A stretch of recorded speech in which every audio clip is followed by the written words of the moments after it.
We are back for another episode of the HotLap Production Podcast. I am your host, Isaiah Reyes. How we doing, y'all, Ventura? This week we got some good news and a fun topic. So let's jump right in. This week we are going to start with the new Bugatti. What is it called? Something with a B. Bulega? We are terrible at this. Bolide. I'm sure we're not. We're probably butchering how that's said in French, but we'll just roll with it. Oh, absolutely. So the new Bugatti Bolide, which is an 1,800 horsepower hypercar that weighs 2,700 pounds, has the wonderful 8-liter W16 and can do over 300 miles an hour. So their reasoning behind building this car, I guess, is supposedly our last hurrah, maybe. But from what I've been reading on it, it is going to be a track-only car for those, wonderful people who make billions of dollars a year and can afford to rent out a track and a car for the day. And it won't be street legal. So it looks wonderful. I have no complaints about what it looks like. However, I'm not big on supercars. So this hypercar is cool. The stats are dope. The aerodynamics look cool. I mean, obviously, no way in probably a million years am I ever going to get close to one of these. But I mean, yeah, maybe one day. I don't know. Who knows? But win the lotto. I don't know. But it looks really nice. I think it looks really cool. I don't know if you watched the press video at all from Bugatti, but there was actually quite a bit that went into the car from a design standpoint, from keeping a lot of the traditional like Bugatti shapes and whatnot in it while still making it aerodynamic. It was pretty cool, and there's actually a continuous theme of like an X. So on the top, the tail lights is the easiest one. The tail lights are X's. But at the top view, they actually have the way that it's designed forms an X as well, while still being aerodynamic. So there was a lot that went into it, and really, I really enjoy it. I think it was a cool move because the Chiron and the Veyron and whatever, like those are always just kind of like, how fast can we make a luxury car in a straight line? Never necessarily a handling car. So it was really nice to see a Bugatti come out, a new Bugatti that is actually meant for the track. Because if memory serves me right, we haven't seen that in, I would say, probably at least 15, 20 years. 30 now, since the 90s, or now 30. So 1993 was the last track derived Bugatti. Right. So it's been some years. So me being the track junkie that I am, I really appreciate that. You know what I mean? That and there's a lot that went into this car. Like, if y'all get the chance to watch that press video, if you're really interested or at least want to have a good watch, there's a lot straight off of Bugatti's YouTube channels where you can find that. There's a lot that went into it to make it what it is. So I really appreciated that, but. And like I said, I think it's cool that they made a track-oriented car, especially if it's the last hurrah for the W16 or 16. Yeah, W16. Because that's what they really made it sound like in the video as well. Because they even mentioned somewhere in there, like, the guy asked, like, in a world of hybrid hypercars, why did you stick to this? And it was kind of insinuated that this was the last hurrah for that platform. So I think it's pretty cool. Yeah, I don't see anything necessarily wrong with it. It is very over-engineered. So as far as the aerodynamics and things go, I mean, they went above and beyond to make sure that this thing could stick and not fly away when it gets to speed and things like that. I do appreciate how they did strip the luxuries away from it. Like you said, they're not necessarily focused on the person who's spending the however many millions of dollars it is to buy the car, to make sure that they're comfortable. It's more of a, hey, if you're going to buy this car, this is what it's for. It's along the lines of like the Ferrari XX, the Maserati MC12, the very track heavy cars that you just can't drive on the road because they're not street legal. So they didn't put any safety regulation type things from the road on there. They did. I mean, it is safe for the track, but there's not even headlights or turn signals. I mean, Right. So it's definitely going to be a niche car, kind of like a one off. So it's exciting to see that they did go this route. There are rumors that Volkswagen is going to sell Bugatti to Rimac, which is the electric supercar company. So with that going on, I think they're just trying to make use of what they can with Volkswagen's parts bin as of right now, just in case they do have to switch over and use new vendors and things like that, or switch the way that they're doing their at least their powertrain designs over their actual physical designs of the vehicle. So I do like it. I do foresee it being a hit when it hits the track. So I guess we'll wait to see those press releases and when the press car gets around and been able to get those driven. So that'd be really dope. Yeah, Next on the news list would be the new Toyota Sienna that came out, which it it looks a lot I better. They finally redesigned it. yes. Oh my God, that. So let me tell you, when I was selling these darn things, it was so hard to compete with the Odyssey because the Odyssey at that point had already gone through its redesign, so it had the tech, it had a bunch of features inside that the Sienna was just didn't have. Especially the biggest one was the I don't know if the Sienna has it. I haven't been inside of it obviously, but the customability of the seats, the middle row seats, of being Right, able right, to right, move them left and right and whatnot or detach them. The Siennas would detach, but that was it. You couldn't maneuver them in any way. So right. people absolutely love that. So the Sienna, it looks really nice and at most angles. My only gripe with the exterior is at certain angles it does look like it's just a lowered, elongated Highlander, which I think it looks fine because I love the way the new Highlander looks too.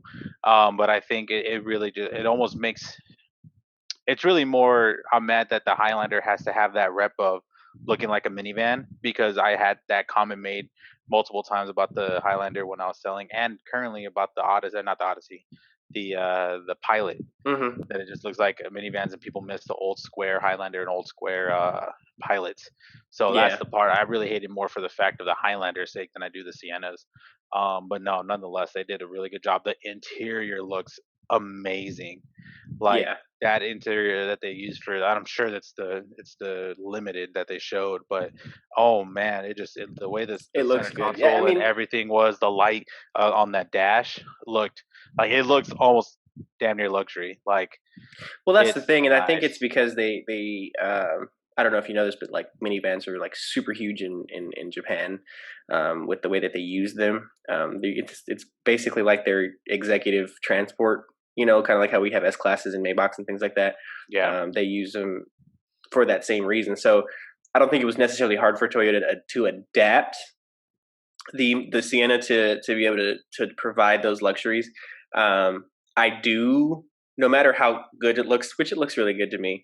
I'm not necessarily a fan of the back end because to me it was like, okay, we're doing the chain follow of Toyota's design and it looks like a Supra in the back, but outside of that, I do like the way that it looks, but I feel like the Sienna is still going to have enough competition to try and catch up to the Odyssey still, considering the reputation that the Odyssey has had for the last 10 years. Considering, I mean, they've been basically dominating the minivan segment. they have. As far as Chrysler and Toyota, because those were basically the only people that were still making minivans at the time. So Toyota's caught up. Will they outsell the Odyssey? I don't know. Maybe off jump, but I think the Odyssey's due for a refresh anyways, or a redesign, Exactly. or a generation change here Yeah. within the next year or two. So Because the current Odyssey maybe has been out since what, 18? 18, yeah. isn't hasn't it been like 17, I'm trying to think. When was 16 or 17? I think it was around the same time as the Pilot, and it's just gone through a facelift, not a generation change. this is true. They did go through the facelift because the 16, 17, yeah. So So it's been out since 16. I think the facelift was in 18 or 19. Right. With Um, the current Pilot front end and right. the wheels and the Elite model. So I don't know if they're gonna succeed. We'll see. Like I I said, I agree think with you. The interior looks amazing and it does oh accommodate uh, you know, children and adults alike very well. So Hmm. you know, Yeah, it looks super. The interior looks like, oh man, like I could just live in it. But I think it's really interesting too that it's all hybrid. Like the entire hmm lineup is hmm hybrid. That's gonna be another part too. That's gonna be an interesting dynamic on how people want to decide to buy that versus the Odyssey. Um, is because I know I actually just had a guest the other day that was asking when the Pilot and the Odyssey were gonna be hybrids because she had like a 13 or 12 Pilot hmm and she wants to get into a hybrid of some sort, a hybrid SUV. hmm Because I mean, Toyota's had a hybrid Highlander since the last generation of the boxy one, so I think like 12 through 15 or 16, yeah. and then the Highlander, the last generation and the current generation that also have hybrids too. The Rav4 has also had hybrids for since the last generation into this current generation. So I mean, it's they're Toyota's always been ahead in that aspect of what they can make hybrid Right. and push that aspect. So yeah, I think that's gonna be an interesting part of which people or how that sways the market as well. Yeah, I don't think Honda's going to have a choice, considering that Oh no, Hyundai Kia are releasing their new Santa Fe and Sorento hybrids this by the end of the year. Toyota already has theirs, so they're the only ones lacking. I do think that those who are maintenance conscious will most likely choose the Sienna over the Odyssey, just because how heavy it is to maintain an Odyssey, which I don't think most people know. yeah, Um, but considering that they're still running a conventional V6 with a timing belt and things like that, I think we're gonna have to. They're gonna have to try, and that's probably where Honda's gonna have to play catch up. But then you do have uh, their market share is okay with spending that money. yeah, They're accustomed to it. They've been doing it the last 20 years. They're not necessarily worried about that aspect of it, but I do feel like the people who want to go greener or are going to be less maintenance conscious with their purchase and don't want to have to spend that much money to keep it up will probably end up taking the Sienna. So we'll see how much it'll sway, which will one way or the other. But I am excited to see the Sienna on the road. That's going to be really yeah. good to see, and to I really even just be able to compare it to the Odyssey. Yeah, I even that's exactly what I told that guest the other day too. Like the Honda has to. They already did hmm with the CRV. I mean, yeah, the CRV making that a hybrid. hmm Like they're 2 generations behind on that. They have no Exactly. choice. They absolutely have no choice to catch up with that. It's just it is what it is at that point. And I think I can't remember we had talked. Yeah, we did talk about it at one point. With them getting into a partnership with Chevy for their Right, electric right. stuff To too. So develop I'm their new sure. powertrains for the hybrids, Right. yeah. So I'm Which sure they that's chose going to to be a me. They part of it. chose well. They did choose well to go with Chevy's design team for their hybrid system, considering how well Chevy hybrids have been doing the last 10, Yeah. 15 years. So I don't foresee them having issues with that. Um, and right now, I don't think anybody can make any more any worse allegations towards Honda's current reliability status than Honda customers right now. So I don't think it's going to Yeah. impact that too much because I don't know what's happened in the last 5 years, but they got some work to do. I do want to comment on the fact that this is a Sienna completely decked out is $50,000. Uh, I don't think Odyssey's whoever can far off. it's I don't think it's 5 to 6 grand, yeah, which makes difference. that's $50 in payment a month, This is true, but why are or we spending like that kind of money? 75, something like that, depending on Okay, well, let's size. backtrack. How many Elite Odysseys do you see? Huh. Eh. You know, But how they many limiteds are you going to see on the EXLs, road? yes, huh? How many limited Siennas are you going to see on the road? Yes, but think about Toyota's customer base. I They're see a used to lot. spending that. To me, I see more limiteds and XLEs than I would Yeah. see, LE Highlanders. Same thing with Avalons. I mean, how many I base see. Avalons have you Yeah. seen? Same thing with the Camry. The current Camry right now, to me, is selling more XSEs and XLEs than they are base Camrys. I have That's yet to fair. see a base I model don't know. I see a Camry lot of now. SEs, but even then, that's still not the base. SE is not the base. Exactly. Um, that's fair. But the Highlanders, I see a lot of XLEs. That was at least the Yeah. last generation. That was the really common or popular Package. Yeah. trim level was the XLE because you got the leather and then things like that without getting too pricey. Yeah, that's what I'm saying. But I mean, as far as the Odyssey goes, most of them are EX and EXL customers, not necessarily elites.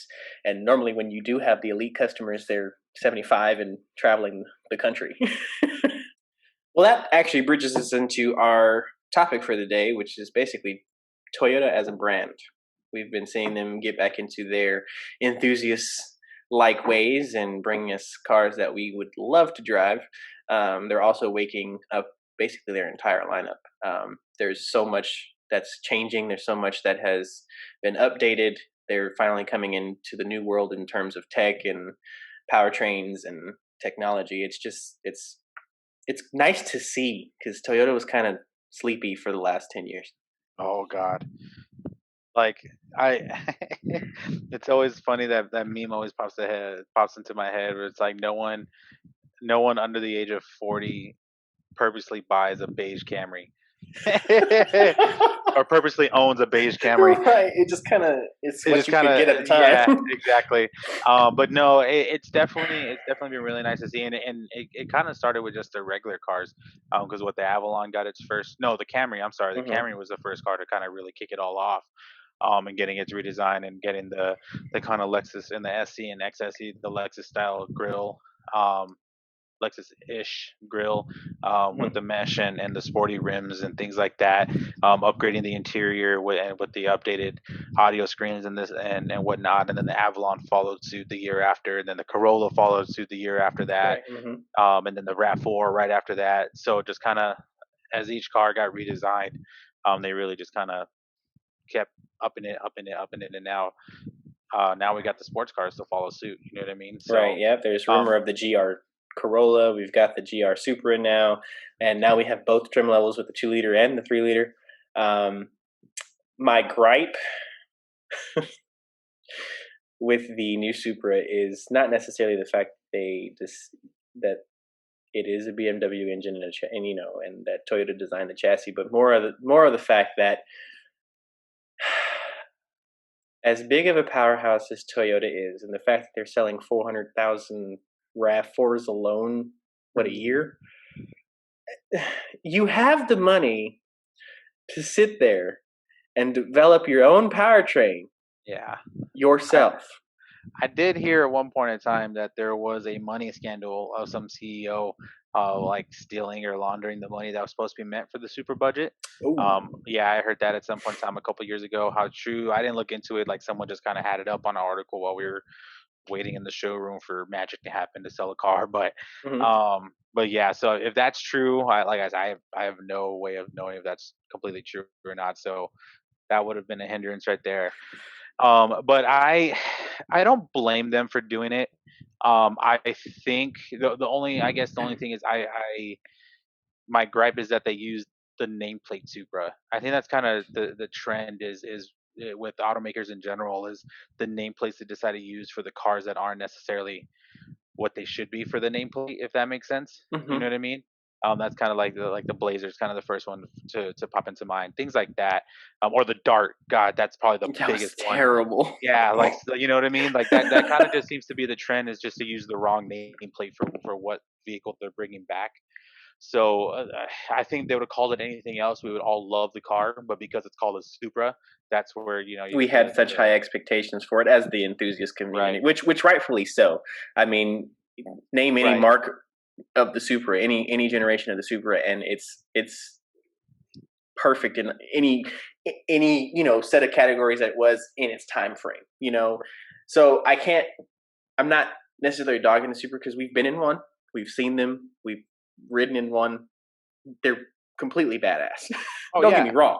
absolutely, It's a phenomenal car. They dialed it in correctly. It is very take the nameplate away, like you said. It is a fantastic car. My thing is of all people, Toyota, you go to the German brand of whom is notorious for leaking oil all the time, and you right. decide to take their most popular six-cylinder motor, which also is notorious for leaking oil all the time, and slap it into your flagship supercar, and you are the holy grail of Japanese reliability. Reliability, yeah, and cost of ownership. You literally are the kingpin of reliability around the world. You have trucks that go over 500,000 miles. You Million. have cars that go over, yeah, you have million cars that go over a million miles. And yet you put a engine from a company whose warranty is out at 40,000 miles. Right. So that is my gripe. Outside of the fact that there was supposedly money laundering, you have the ability, and you can't say that you don't because you've proved this in your nameplate of Lexus, that you have the ability to produce engines that are phenomenal and just kind of provide them at will. You know what I'm saying? So Right. it's not something that you're incapable of doing. Right. 10 years ago we were supposed to get the new Supra, quote unquote, and that actually ended up turning to be the LFA because it was too expensive. Nobody was gonna pay 100 grand for a Supra, even though people are paying 100 grand for GTRs now. So that probably would have worked out fine. But Yeah. you that was the wrong move in my opinion. I Yeah. understand that they are the superior brand for making straight six engines and people know them. Understandable. But there were other straight six motors that you could have pulled to work. I would have rather them choose the Ford Barra six cylinder from Australia and use that as the powertrain, considering the fact that Honestly, they're bulletproof. Like, come on. would we have even been mad if it was a V6 of some sort? No! I don't think. I don't think. I mean, people. You would Give have me had. a I twin mean, turbo V6. yeah, there would have been some I'd be people that would have still fine. been. There would have been a small section that would be pissed, but I think a lot of people would have been more, happier. Shit, take the 3.5 that's in the Camry and the Avalon and slap You already provide some, the engines to Lotus and they slap right. superchargers on it and fine. Throw two spoolie boys on there and call it We're a day. straight. But you You know what I you mean? you went about it the wrong way. Subaru, I was okay with that marriage because you were literally going for a vehicle that was supposed to be perfect weight distribution and supposed to be a track handling vehicle. So the fact that you matched up with somebody who makes a low center of gravity, lightweight motor to put into your sports car derived chassis, that made sense. No one had And it issues was a with that. random. It was a random nameplate, a brand new nameplate, Thank you. so it was fine. Even though we all as enthusiasts understand that that was heritage towards the AE86, understandable. But you They gave it a didn't new call it the nameplate. AE86. Thank you. You called it the GT86. You gave us a little bit of it, not all of it. Right. So I don't see the point of the fact that they reached out to BMW to do so. I mean, I don't. To get back into the sports world, I don't. I don't mind it as a like thinking of it as a business standpoint. I can see why they got into cahoots with somebody on it to help save some costs and Hmm. some developing costs, really more than anything. Right. And to just kind of get it out and get the ball rolling. I think if, like, let's say there's a next generation Supra and it's not all theirs, then I'm gonna have a probably more gripe with it Hmm. than I do now. Because like I said, I think it just kind of it makes sense from a business standpoint, because now that they have that rolling, now everything else seems to be rolling in that GR lineup of Correct. the hopefully the Corolla, the Yaris overseas, which, by the way, I saw a video of that the other day. Looks Insane. phenomenal. Yeah. Oh, I wish we had one of those. I tried the living daylights out of that. It looks so dope. Like stock, it looks so dope. Right. It has like a quirky look to it, like how bubbly it is, Hmm. but also has like the dopest looking wheels too to go Hmm. along with it. Like, Hmm. oh, it's nuts. Anyway, sorry, but you know what I mean. Like they had the GR lineup is now gonna come out, and they needed the flagship to kind of kick it off in the Supra. Right. Like I said, they probably could have kicked it off with any other nameplate. I Hmm. don't know what they had in the in the laundry list of stuff they could have brought it back with.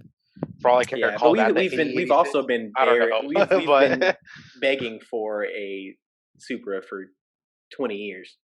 which You is know, why they also probably put that nameplate on there. They're like, we got to give and them what they want. that's understandable. My thing was, it was just that was my only gripe. It's just like, okay, I understand that you wanted to source out to somebody to save production costs and do that, but we just I don't think that was necessarily thought through like it should have been. Yeah, for all we know, too, they probably could have came with that agreement 5, 8, 10 years ago when they didn't have the resources like that, or they hadn't kicked off the rebranding in the whole lineup. You Hmm. know what I mean? Hmm. They could have had that agreement and relationship years ago, and it just actually took that long to develop the car. And by the time they realized like, oh, we could do it on our own selves, they were already, you know, In too bed. far gone Yeah, with that's yeah, true. too far in bed with BMW. Who knows? I mean, really, who knows? But We necessarily can't say where it came from, but yeah, that was right, my only gripe. I do know that the Toyota motor is, I'm sorry, the Corolla GR is going to be a boosted version of one of the engines that they have currently, which will be in house, which will be nice.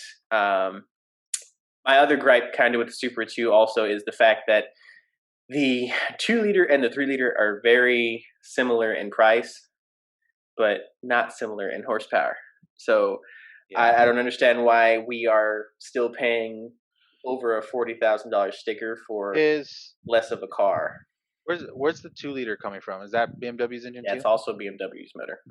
The it's only auto. The 2 liter is only automatic as well, right? Yes. So I there's feel there's like rumor that we're going to get a manual at the end of 21 or the beginning of 22, but who knows if that'll actually happen. I think they should. I think it would make sense to have at least your base model one to come with a manual, give something a little bit of what people want. Yeah. You know what I mean? But see, at this Just point, similar to like the G70 does it. G70, yeah, G70 does it with their base model. Granted, they're getting rid of it, but um, because they like how sold they did it.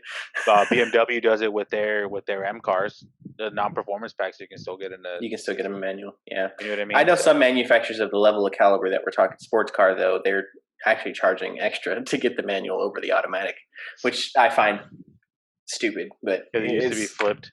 yeah, exactly. So, I mean, there is that, but um, manual or not, the Supra is still a great chassis. I just don't see Yeah. why we're paying that much money in they're so closely priced for the amount of car that you get.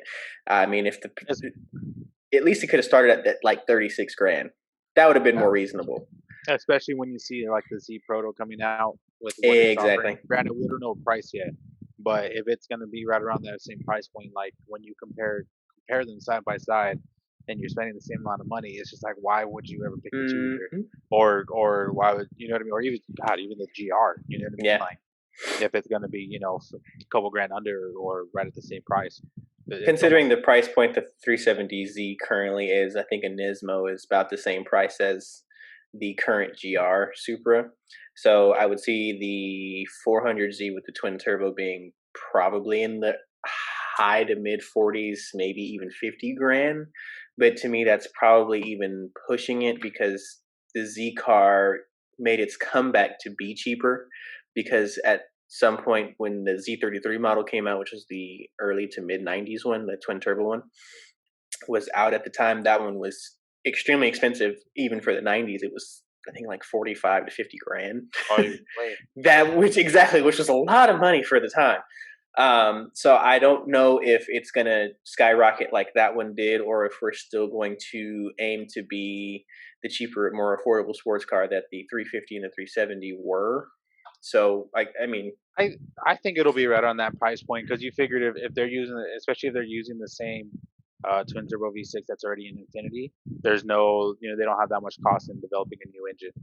It's just pretty much all chassis at that point. You know exactly, what I yeah. mean? So So yeah, I don't think so. I don't suspect it being more than at least pre Nismo models expecting it being that high. If the Nismo one Exactly. gets inches closer to 50, then it is what it is. But comparing it to that, and that's I said that a couple weeks ago. The Supra almost took too long to come out because now it's coming out with so much competition that it wasn't going to have 5 years ago, Hmm. Hmm. or even 3 years ago. You know what I Hmm. mean? So, yeah, I mean, so yeah. Anyways, I guess circling back though to Toyota circling around, I'm really happy they are because they definitely have a lot still to go in their uh old bag of tricks, if you will, to Yeah. pull out. God, and Are they brought are we out going to get an MR2? Are we going to get another oh Celica? Are we going to get, like so- we have so many cars to bring back that it would be insane. And considering the fact that we have the technology to make and uh, a very powerful and effective Celica now and revert back to the all wheel drive versions, and I really don't care if it's front wheel drive base, all wheel drive, upper Right. scale model. So if they were to bring back the Celica, we're in a day and age now where turbos are more accepted than they were 20 years ago. You know, I I, wouldn't be mad if they brought back the Celica even as like a trim level, if you will, for the Corolla. Like make that like you know what I mean? Like instead of the GR Corolla, or you can have the GR Corolla and then have like a or I don't know. You know what I I mean? mean, there I'm was trying the to think of a Celica car that Supra does it. back in the '80s. Right. So like that, Before, exactly yeah. like that. Well, I mean that Kind that would of do actually that, be a pretty cool do rebadge. that kind of deal. Right. Or even yeah, no, because the Celica was considered a mid. Was it? No, it's considered compact, right? It was a compact, yeah. So it Yeah. was a So it front would wheel be able to fit drive. right on the Corolla. Once when the Supra broke out on its own in the mid '80s, in 1986 when they did the first 7M GTE, that's when the Celica became its own model, and they were front wheel drive. They could even So do. They could even do to make it like completely its own. Make that a coupe Corolla. mhm, You know what I mean? A coupe front yeah, wheel drive turbo use six the speed Corolla manual chassis. because that handle's nice. Maybe Exactly, use the Corolla I chassis, would use rebadge a it, give different it two six doors. speed. I don't Yeah. like that 6 speed. That 6 speed is way too econo for me. Well, I don't think Um, the GR is going to have that same 6 speed. yeah, I hope it doesn't. God, I hope it doesn't. That would be. I beg you, please don't use that transmission for anything sporty. Yes, I know. But no, yeah, like make a 2 door Corolla, call it the Corolla Celica, and call it a day. I'd be fine with that. That would You actually know what be I mean? really I good. don't, That would and be that a good that design. you, the only budget that's going into that is just making the car into a coupe. That's the most you got to do, and then whatever engine you're going to put into it, they've already been developing. Yeah, So you know what I mean? it Or can they be. can I mean, use it it can if be a cross it can be the platform. same. Right, it can be the same platform that they're putting into the GR Corolla hatch. Just put Hmm. the same motor in there, Two make it a doors, 2 door give a different coupe, and body. We good straight. Corolla Celica. Yeah, so there's that. There are rumors that we're supposed to get another MR2, which that they're in cahoots with Lotus with, So that which makes a lot of sense. that would be, if that's true, and if Oh, Lotus's hand is in that chassis design, we will whew, have another record-breaking MR2. Because the I one bought one from of those. the early to mid '90s was absolutely insane. I've driven a couple in my day and time. Like I'm that old, but I've driven a few, and they're, besides the liftoff oversteer, absolutely wonderful. So I mean, bringing that back would be a good move. But in the direction that Toyota's going, and the fact that they've dropped FRS and that they're building their own enthusiast cars again, not FRS, Scion. The fact that they dropped Scion, and that they are building their own enthusiast cars. They have a lot of nameplates to bring back, but they also have the technology and the engineering now, and the perception of uh, technology that was skeptical in the '90s for Americans is no longer viewed that way, because all of our cars necessarily have those things already. So I don't foresee it being an issue that it's a turbo car, it's all-wheel drive, or that it's got launch control, or things like that. So uh, Especially from enthusiasts. right. So I feel like we're in Toyota's definitely on the right track. Uh, we have a lot to see from them in the future. So I don't. I can no longer call Toyota the dead brand anymore, because 10 years ago we didn't have anything, and all the No. TRD badges were on the trucks. Yeah. Yeah, And they've been killing it on the truck game for a while now, but that's all they really were killing it in. That's all TRD really stood for was for their trucks. is the Tundra up for a redesign? I hope so. God, I would that hope so. I I heard, isn't the Sequoia up for a redesign? I hope so too. Like both of those, like They the are Sequoia, the so Sequoia old. got a like a facelift like a year or Do you two really ago, want to call that a facelift, but bro? We put headlights. ERLs in the Yeah. headlights, and we gave it a TRD package, and it kind of has Apple CarPlay because Oh, we decided to team up with one of the aftermarket manufacturers for radios to make that right, happen. So bro. the The thing with the Sequoia is just I don't know. They need to. I understand why, but I feel like if they want to compete in the full size SUV market, they need to separate it from the Tundra because the Sequoia is on the Tundra platform. I'm okay with And the body on frame. The no, not Tahoe is even so on the much body on that. frame. just like even like the interior stuff, the Yeah, like that's all the they same. base yeah, it's all It's a four-door exactly the Tundra same. with no They with need no to bed. yeah, they can keep the body on frame and even the same engine if they do or don't change the engine, but they everything else has got to be different. Like it honestly looks like and drives like a Tundra with a top on it and a third row. Like and I feel like they need to separate that. But beyond that, I think the biggest thing with the Tundra is they need to do something with the powertrain. As all reliable as it is, because trust me, I've y'all can go look it up. There's plenty of videos of these Tundras hitting 500,000 miles, and there's like two of these Tundras hitting 1,000,000 miles. There was this one guy in like Georgia. He was a delivery driver for oil companies, and he had 1,000,000 miles on the truck. Toyota bought it back so they could take it apart and study how well everything held up. He replaced, I think, the water pump once. He the only transmission work he had done was reverse went out, so they rebuilt reverse and regular maintenance. That was it in 1,000,000 miles. But does Toyota Like, have something that they can like oh, I don't know. put They in need to figure there? it out though. They need to figure it out because The five when you seven don't, is kind of outdated. I well, it's well, we just, can but we it's, say that because Chevy's been using the same 5.3 since but Chevy also puts in technology to get better gas mileage, they did go and direct injection. that's the issue is to the that 5.7 still gets 13 city and 19 highway. Oh, that's terrible. That's they combine like 17. That's really the issue, really. Did Just to figure something that, out to but help with that. Oh, it's bad. It's so bad. I didn't know that. Yeah, uh, the second I told people that, I was like, bro, I can go get an F-150 that averages 25, and I'm like, I know, you can get a non EcoBoost F-150 and get 25. I The know. five, I take it from experience driving from Phoenix to El Paso a lot, and I used to drive, the work trucks. The 5.0 could literally make it from Phoenix to El Paso on one tank. I wouldn't even have to stop, and I still have probably a little over an eighth of a tank left to get to the gas station when I got to. That's what 400 and Or something. 50, something like Yeah, that. so yeah, that's a lot of I miles. yes. I don't know that they need to figure something out. Like I said, they can keep the engine because that engine is bulletproof. It is. It absolutely is. But they need to figure something out on helping the gas mileage is really where it's at.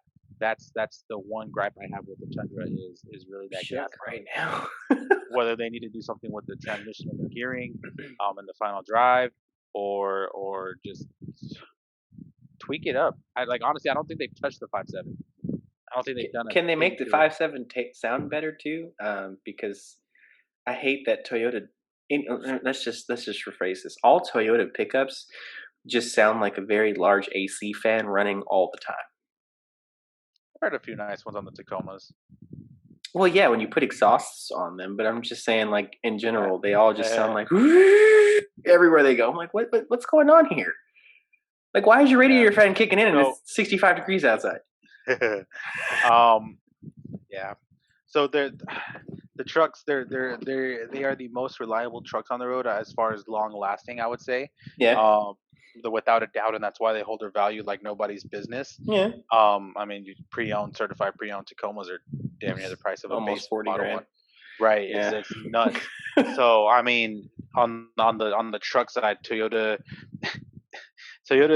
kills it but doesn't at the same time. They're such in a weird spot in It's yeah. There's a the truck. downfall there. Yeah, because they're so reliable, but because of that, they're also so outdated. And so it's a weird paradox that they have going on. But it's just it is what it is, man. Are they scared, or do they not have a replacement in line? Do they not want to put direction? Have they just like tried to put direct injection on the 5.7 and it just didn't work out? Well, what's The going Forerunner on? too. The Forerunner doesn't even have Toyota sensing, bro. That makes it The totally not worth 40 grand that you have to pay for those things. the Forerunner doesn't even have, at least as of a year ago, doesn't even have an audio unit for Apple CarPlay or anything, bro. It doesn't have a digital or any form of digital gauge cluster. It's all still pixels. As of 2019 or yeah, 2019 or even maybe even 2020. There's no the backup camera is atrocious. I think it has backup sensors, but it sure doesn't have them in the front. Doesn't have the option for a front camera. Yeah, the Forerunner is also absolutely outdated. Probably more Half of outdated those than the things you Tundra. named were like standard on the Ranger, like XLT. Yeah.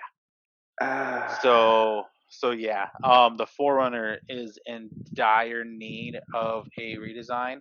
What I had heard, and what was told to us for the longest from like our Toyota rips that would come by, was the Forerunner. They were waiting to in order to add Toyota sensing, they would need to drastically change all of the like wiring harnesses and the way basically all the electrical is set up in the car. So they're waiting to do that with the redesign of the car, because why do all that work and then 2 years later do a redesign? You know what I mean? but you're But 10 years behind. who knows when the hell we're getting the redesign? Wait, no, we're not 10 years behind. When did the Sequoia change body style? 2008. I'm talking about the Toyota. Forerunner. I know, Oh, okay. but even then, we've been just doing basically facelifts on the Forerunner and Tacomas for the last 10, 12 years. No, the Tacoma got a redesign. Did it? Uh huh. On the interior, too? Yes, and I think 15 or 16. Hmm, that's Yeah, fair. yeah, yeah. So that and then that has Honda sensing, or excuse, whoa, Toyota. Excuse me, my word came out there. They have Toyota. God, what do they? They don't call it Toyota sensing. What do they call it? I don't know. I know Subaru's eyesight. The what do they call it now? I don't know. I'd have to look it up. It's actually in that video for the Sienna. Um, but yeah, the trucks that are not the Forerunner all have them, because the Sequoia has it too. Will have the lane, the lane keep, the adaptive cruise control. They'll even get blind spots too, blind spot monitoring. So the Forerunner is the only one that can't get like any of that. I don't see why. That is We're close. just so we've So yeah, established that Toyota's moving wonderfully with their vehicles, but apparently their with trucks just need trucks. Jesus. Yeah. Good Oh God. yeah, the trucks need some attention, because like I said, they're all reliable. Like you can't take that We away. well we can we blame Toyota? They've been reliable since 1970, huh? You know, like Right. come on. We So, all but they understand just that Toyotas will just never be on the your Toyota, whoever's oh listening to this, your Toyota will outlive you.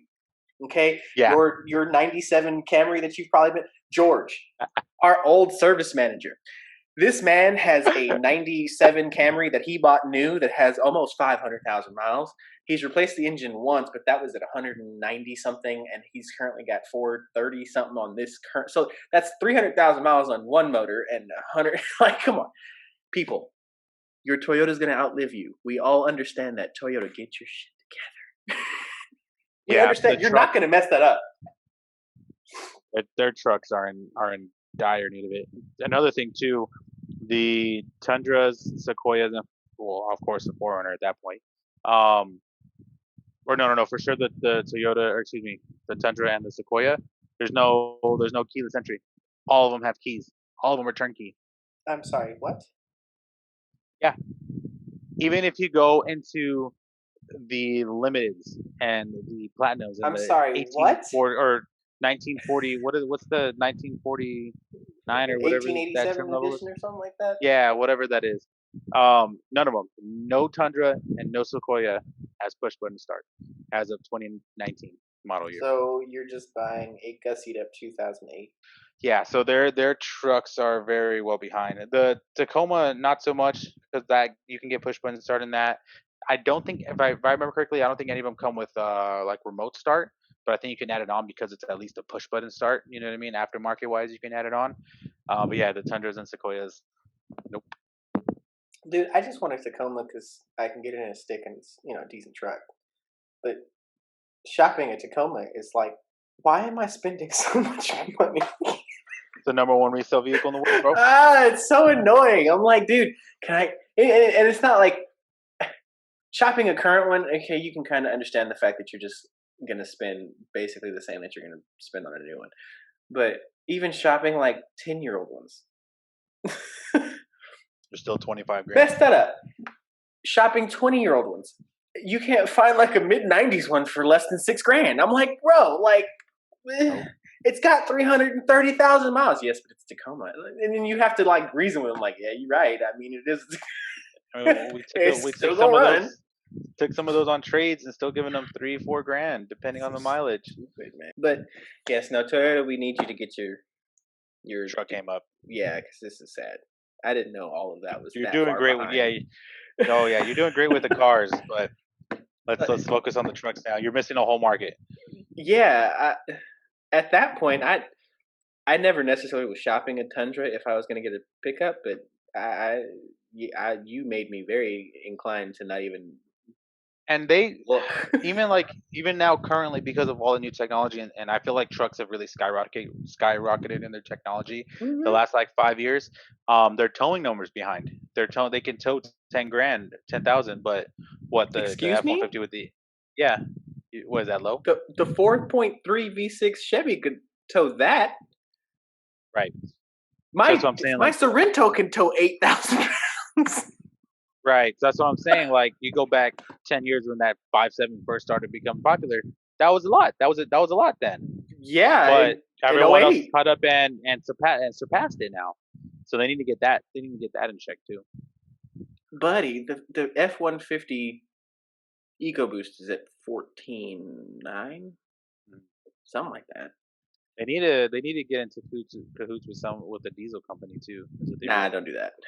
Don't Nah, do that. No, don't do that. Not people because Toyota. Don't do that. Don't do that, a lot of Toyota. people because a lot of people came in asking for it. That's the only reason why I say that. A Well, lot. yeah, because Nissan did it, but it was a flop on Nissan's part Oops. too.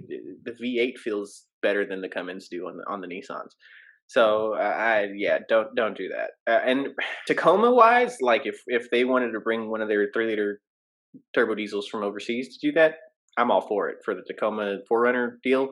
But not on Tundra. Don't do that to yourself, because that's just Fair gonna enough. be yeah that would be not a good idea. Do update the towing numbers and the gas mileage. I didn't know they were this far behind. It's bad. Oh, it's real bad. I didn't know there. I knew the Sequoia was just old and a dinosaur. There were so Yeah. many better options to go for than the Sequoia, mid-size and full-size SUV at that point. hmm Anytime I had someone come up wanting to look at Sequoia, I knew it was over with. I knew I was Yeah, done. at that point, if you're going to spend that money, go get an Expedition, go get a Tahoe. Don't spend your Right. money on a Sequoia. No, Right. I'd tell somebody to get a Land Rover over that, and you know how Whoa. much I despise that. Whoa. Whoa. Whoa. Whoa. Whoa. For that money, bro, Whoa. you can get into a Range Rover Sport for that money. Yeah. Yeah. But at that point, you're gonna be in the shop half of its life. Not if you get a diesel, which you can for that That's money still and that's cheaper. not the I'm just point. saying, you spend Oh, 45 to 48 G's, you can get a 3 liter diesel Range Rover, that's and you're being exaggerative there. not necessarily because I definitely shopped one over a Sequoia. I can't. Not for 13 miles to the gallon and no technology. Uh, And uh, it's a 2018 or 19 or in this case a 2020 because yeah. even the TRD one, it looks wonderful on the outside, but hmm you get inside and it's just hmm what can you offer, sir? Uh, Yeah.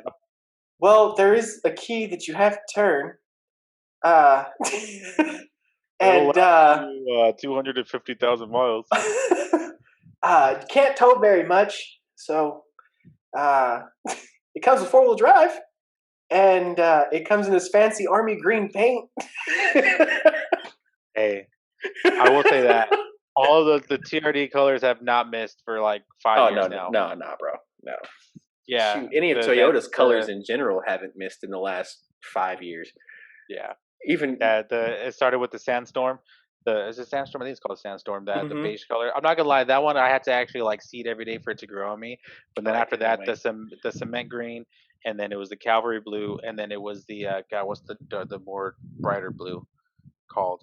Um, I'm spacing on the name. And then this year with that army green, oh, all of them have been fire.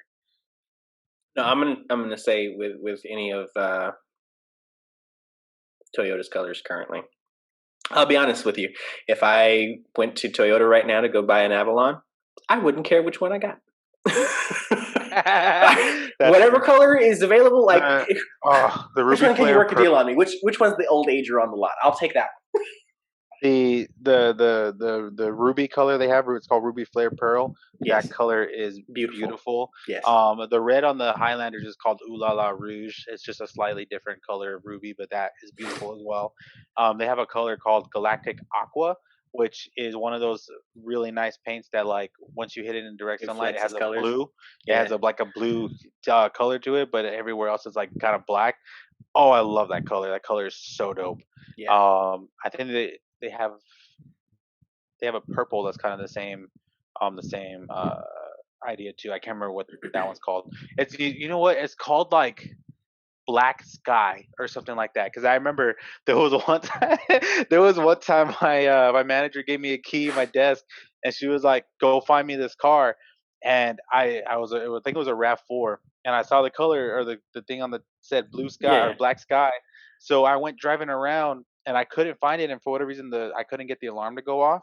So I went driving around looking for like a black Rav4, and I was driving, and I was like, Kendra, I can't find a black RAV4. She's like, it's purple. And I'm like, what? No, it's not.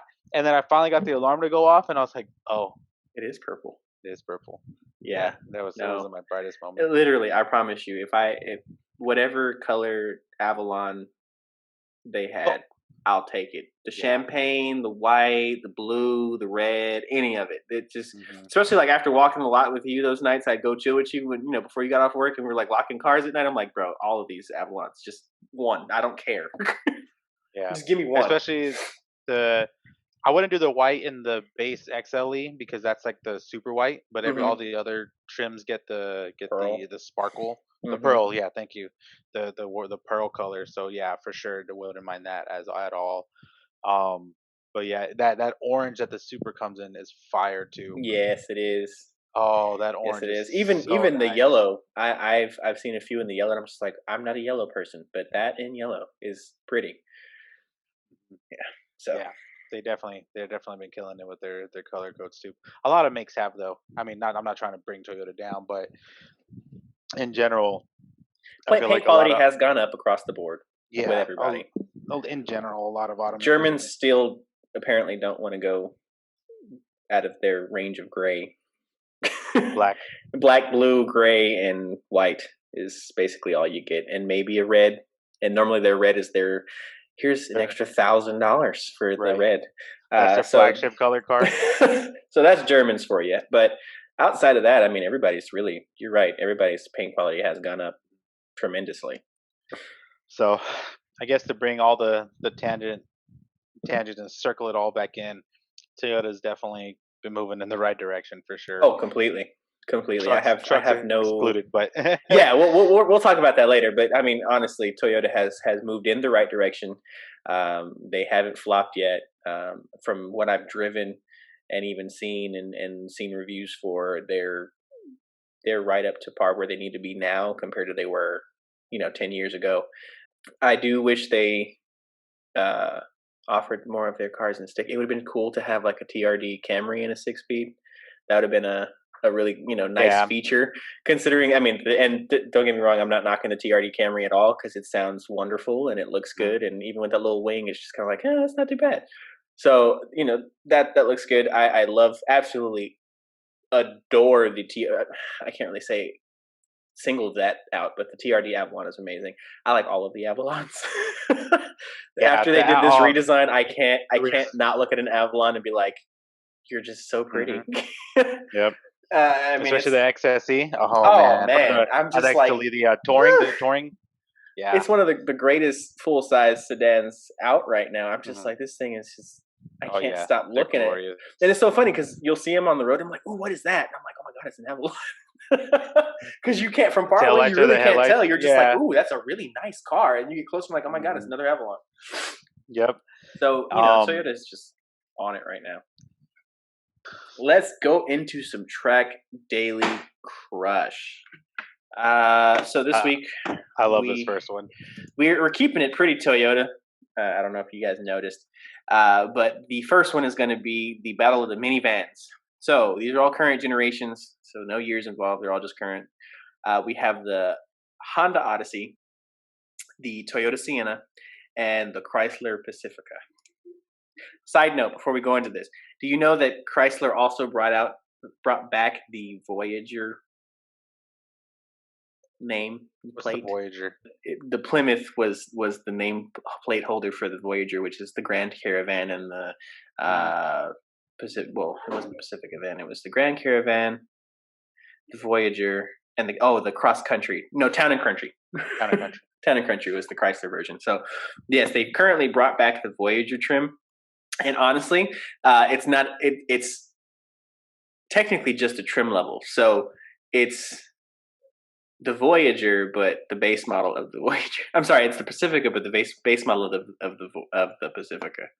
So it's the bare bones Pacifica, but they Mm, just changed the name to the Voyager. So I was just like, but why? yeah, Like, that's I just weird. couldn't put like this is the S or the something else, but Right. whatever.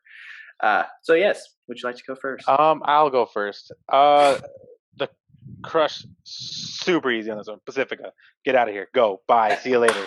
I'm not even. I shouldn't even have to explain myself on that one. They Anyone? tried. No, I don't They care. tried.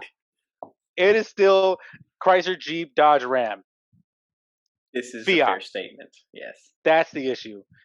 Out of here. Bye. Sayonara. See you later. I'm gonna if it's the current generation, I am gonna daily the Sienna and then I'm gonna Hmm. track the Odyssey. The Yes. interior of that Sienna just looks just so immaculate. I can't wait to sit in it. I know that sounds nuts, but I can't wait till I have to take my sister's Corolla for service when she needs me to, just so I can see what's up with the Sienna.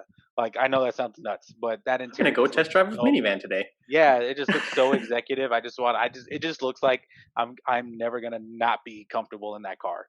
So I'll daily That's fair. that, and then the Odyssey is just it's what's left. It's But what's left. yeah, it's what's and it still has a V6 versus the Yes. hybrid in the Sienna. I don't know if So you've actually that'll watched the that'll video that plays in the waiting room of Bell Honda, but it does like take the Odyssey and canyon roads and uses the paddle shifters, and it talks about how wonderful it it is does. to take corners in because And I it's a know minivan. right, and I know I've seen a bunch of crazy stuff with like older Odysseys, so I'm sure this newer Hmm. one would eventually get some of those crazy stuff too, or The find some of the modifications and crazy stuff. stuff. Yeah. Yeah, so I'll take that around the track. That's not a bad deal. I'm with you. I will say that Chrysler did try very hard to compete with the Pacifica. I've sat in a few. You can tell very much so that it is still Chrysler Jeep Dodge Ram. It is very aimed at the American market because you get in it and you sit in the seat and it feels like a couch. The leather literally feels like I just sat in one of those big plushy leather, lazy boy couches, the ones, the sectionals that you watch football in. That's exactly what it felt like, and I'm just like, of course it feels like this. Why wouldn't it feel like this? And it's just, Right. but you can tell that everything in there is just going to break at some point. So I'm Mm. with you. I'm going to go ahead and crush the Chrysler. We are going to daily the Sienna for the same reasons, as it feels so luscious and it looks so wonderful. And I'm sure with those hybrid engine platforms that we're going to get wonderful gas mileage. So we're going to go that route. And yes, it's a Honda. So why not track the Odyssey? Right.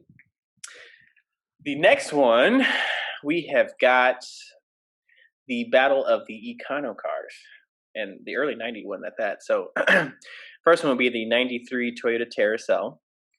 Then we have the 95 Kia Sophia and the 1993 Mitsubishi Colt. And for this, we're going to exclude the turbo model because I don't think you knew that actually came in a turbo model. Would have had no clue. So Yeah, in '93 you could actually get the Mitsubishi Colt Mirage, whichever one you bought, but it'd come with a dual overhead cam 1.6 liter with a turbo. I mean, like 180 horse, which for the time was a lot. So we'll exclude that one and give us the base model. so I can for sure say I'm gonna daily the Tercel. Hmm. Um, that is more of a emotional tie, just because like I was telling you earlier, my great grandpa, um, he had a Tercel since I can remember, since I was a kid. Yeah, this green, the dark green Toyota Tercel. That was his car. That was Ito's car. And once he got to the point where he couldn't drive anymore, he then sold it to my cousin, my older cousin, Freddie. Yeah, I think you've met him a couple Hmm. times. He was that cousin that I always hung out with. Like when we were younger, every weekend he was either at my house or I was at his. And when he got old enough to drive, he bought it from him. And so then that was the car that we rolled around in. Hmm. Well, when I still couldn't drive yet. So yeah, that's just a more emotional thing. Like I'd get in it and I just feel like I'm At home. almost at home. Yeah, you know what I mean. So there's something familiar about it. Um, Honestly, this one I think I'm gonna go off of pure looks. I'm probably gonna crush the Cephia, and then I'm gonna track the Colt, only because the Colt looks so ridiculous in the way the hatch is shaped that Hmm. if I get it to the point where I can track it very well, people are gonna look at me like, "What in God's name is that? And why is it beating my 370Z right now?" Right. Like that is the only reason why I'm picking that. Yeah, no, I watch way too much Motor Week, and there's a lot of over engineering that goes in the Colt. So I'm going to agree with you that I will track the Colt. Um, I'm going to crush the Tercel no matter how many miles to gallon it gets, which I think it's like upwards of almost 50. So, Yeah. uh, and I also had there was an orange one that used to like try and do burnouts around the corner from my house growing up when I was a kid. It was a little two-door one, and I was just like, I don't understand why you're even gonna. Yeah. Right. So there's that. And I dated the Sophia only because I have heard many reports and seen a few that have done 450, 500,000 miles on them, and they're you know I'm at home in my wonderful Korean cars, so I was going to daily the Fair Sophia enough. there. Uh, but yes, no, I'm totally with you with the Colt. Those things look crazy, but they are absolutely fun to drive, especially if you get the turbo one. And the last one is an all Toyota track daily crush, and this is most of their flagships actually, or their iconic cars, not necessarily flagships. So the first one is going to be the '95 MR2, then the '93 Mark III Supra Turbo, and then the notorious Toyota AE86, the 1986 Sprinter Trueno. This one, It's hard, I know. this one's a hard one. Um, It's all different platforms, mhm. all different powers. Ah, They're all great for their specific reasons. right. Yeah. Oh, God. I'm glad you picked the Mark III Super though. Yeah, Changed that one. I'm not. I like the Mark IV, but it's that hype deal for me. That's just like Yeah. I'm not necessarily the biggest fan of the R34 Supra, as wonderful as it is. R34 Supra. Yeah, I'm sorry, R34 Skyline. Shut up. I um, just God, this one's hard. I thought I had my mind made up earlier, but the more I think about it, I don't. Um, okay, so this is yeah, I'm probably gonna crush some souls here. I I think I think I'm pretty sold on crushing the AE86. oh god, Yeah, I I understand why that car is important for a lot of people and Initial D and what it represents. But I've never been the guy to been into that show. mm-hmm. I think it's a cool show. We watched it a couple times. Like I, Mm-hmm. I don't think it's a bad show. I really animes in general. I'm just that's not me all too much. So I think I'm crushing that one because really outside of just being what it is, like how much can I really get out of it on a track without doing a whole lot? At least as compared to the MR2 or the Supra is kind of where You'd be I'm shocked. taking that. I mean I'm sure, but I don't know. Um, Even though it's a Mach 3 Supra, I think I'm gonna daily the MR2 because it's so different. It's not that's not your typical. Granted, like I said, I know it's the Mach 3 Supra, so you don't see it as often either. Hmm. But I think if I rolled up to a track day in a Mach 3 Supra, people would be like, "Oh, this guy's probably legit." Like, Yeah, you know what I mean? this is true. But really, this one's so hard. Like, I can flip this around in any way, shape, or form, and it just makes sense. Like, I'd be Yeah. fine. So like that's the hard part. Like, it's not like the Pacifica where I just know I want it. I just want I'm it to trashing this piece of disappear. crap. Like, That is you true. know what I mean? So I don't know, but you what? No, I'm gonna daily the Super and I'm gonna track the MR2 because no, yeah. That's That's how it. you're So going. yeah, so crush the AE86. I'm gonna track the Mach 3. No, daily the Mach 3 Supra, and then I'm gonna track the MR2 because the MR2 is that the Snap Oversteer generation. They're all snap oversteer. Fair enough. So minus snap oversteer, which I'm sure any great driver will be able to figure out Anticipate, yeah, and you'll be fine. anticipate. Because that's the one thing I've heard. Like even though it happens, it's predictable. You're Hmm. like you're able to figure it out once if you know what's there. So I think that I don't know. I know it handles great on the track as mid engine. I mean, why would you not want to track that? It's kind of where I just took that. So this came into But then ownership for me. rolling into a car meet like as my daily with the Mach 3 Supra, like that's really gonna be like, bro, look, check this guy out. Like, you know what I mean? It's true. But see, So and again, this was all purely ownership reasons for me. So I'm crushing the MR2, as wonderful as it handles, and I love the the turbo engine that's in it, and the 2.2, and I've driven them, and the T top almost had me daily it, and the pop up headlights. So I was just like, yeah, but I'm like, no, no, no, because they all have pop up headlights, and I can still get a T top in the Supra. So I was like, yeah, okay. So I'm crushing the MR2, as rare as it is. I'm going to daily the Supra because T tops and pop up headlights. And I don't know if you ever heard a Turbo One JZ roll down the road, but they stew all day long. And I love the design of the Mark III over most of the generations. I was a Mark II lover for many years, just because I was the oddball of all of them. mhm. But the older I've gotten, the more that I appreciate the Mark III, just by the way that it looks. Um, it the design of it all looks really well, and for me it's not even like I would have to do much as far as modifying it goes on the exterior, because I love it so much that I would probably end up just lowering it and putting wheels on it Yeah, and being that done. makes sense. So and then being able to pop the T-tops off when I want to chill. I've been in those cars before, and the seats are just immaculate. They're fun. They hold you well. The cockpit looks really well. I love the gauge cluster. So that one was the reason why I picked the Mark III for my daily. And then I decided to track the 8.6 because it's light.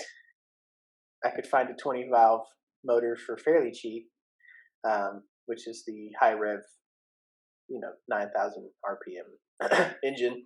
So that, and there's just an endless amount of aftermarket parts available for it. Uh, and the nostalgia, not necessarily for initial D, but more of the reasoning behind of what that car means for the drift community. Not that I would drift it, because I'm not necessarily a drifting guy, but I would definitely circuit track race that car, uh, because it's so fun. And I mean, I understand I'd just be that guy that has the 8.6 at the track meet, Right. but I would enjoy throwing it around so much and being able to rev it out and just drive it hard. So it would definitely have to be a right hand drive Terreno, because I'm not necessarily a fan of Okay. 11s, but I could take the Terreno in three door hatch or the two door coupe. So I'm cool on either side. That's Makes that's my sense. that's my choice. I touch on the drifting thing. I want to learn how to. I watched this show on Netflix. I'm Mhm. gonna give a little plug out for it. I'm trying to remember what the heck the name was. Um, it was basically a little Oh, the season game show? competition. I forgot what it's called too. Of basically like Drifting. what's the Yeah. word I'm looking for? It was a drifting obstacle course, Yeah, it was like and American that Warrior show for drifting. for drifting. Oh, but it was absolutely nuts, and I was hooked. Like, Hmm. so I started watching it. We were having a party here at the house, and Nate came over and he put it on because he had started watching it. And I watched the first two episodes and I didn't want to stop. We were about to have a party in the house and I wanted to And skip the keep party watching and it. Yeah. finish the show because it was just so intense, and these drivers were amazing. Like, there was so much thrill and And they were skill all in watching. amateurs too. Like it was Yeah, like, like, there was a few that were like pro drifters in like their countries, but yeah. like we're not talking like Ken Block was on the show. You know what I mean? Like, No, no, no. but these guys were amazing, and the skill and to recover when they messed up, or whatever the case may be. It had me like adrenaline rush, and I Yeah, wasn't you even were close edge of to your seat the whole time. right. And it, as sad as it was when the girl's car broke down, it was when the Oh, and guy the first, when the guy totaled his 240 and then kept driving. yes, I was dude. like, oh my god, this guy's Oh, determined to what was it? win. And he ended up coming in third. Yeah. He was my favorite driver Oh because yeah. he was so reckless but so controlled at the same Yeah, time. and he It was connected everything nuts. so smoothly. Was able to He, like, in hit the between, yeah, obstacles, in between the obstacles, like just getting from one obstacle to the other, he was still drifting the entire way. Like, bumper he hanging was off and just all. he's just blowing, like, a speeding like nobody's business, and then would just turn into the obstacle. Like, there was a couple of times where he turned into the obstacle like just to get there, but kept his drift through just to finish the obstacle, and then came right back out. Was drifting the whole entire time. He Yeah. was my favorite. Kind of mad he didn't win, but the people Yeah. who beat him were very good. That Yeah, that the guys with the the Mustang. Yeah, the Brazilian guy Yeah, from they were with that fire, Mustang. bro. Yeah. Oh man, they were so good. God, I want to, now we've been talking about it so much, I want to figure out what the hell it's called. Hyperdrive. Yes, there it is. Hyperdrive. So anyone listening to this and you want a good, Binge there's only watch. one season, but a good binge watch of something just so thrilling, go watch Hyperdrive. It's amazing. God, I hope they bring it back. I hope there's another season because it was so good. It was so good. Well, So guys, on that note, we are going to wrap it up to this week. Uh, keep liking, keep subscribing, keep watching, keep listening. It pays peace. off. We are, our audience is growing, so we appreciate everybody that is listening and watching. Absolutely. So just keep us up. The more that you like and subscribe and share, the higher we go, better this I, goes. Hopefully, I'll put it this way: if you guys keep doing this, and we can get to the point where we can get some press cars, keep it up. 5-star ratings on Apple Yes. Podcasts if you're listening there, and even if you're not, just head over there and give the rating anyways. Yeah, I would 5-star really rating. Give us a appreciate it. review.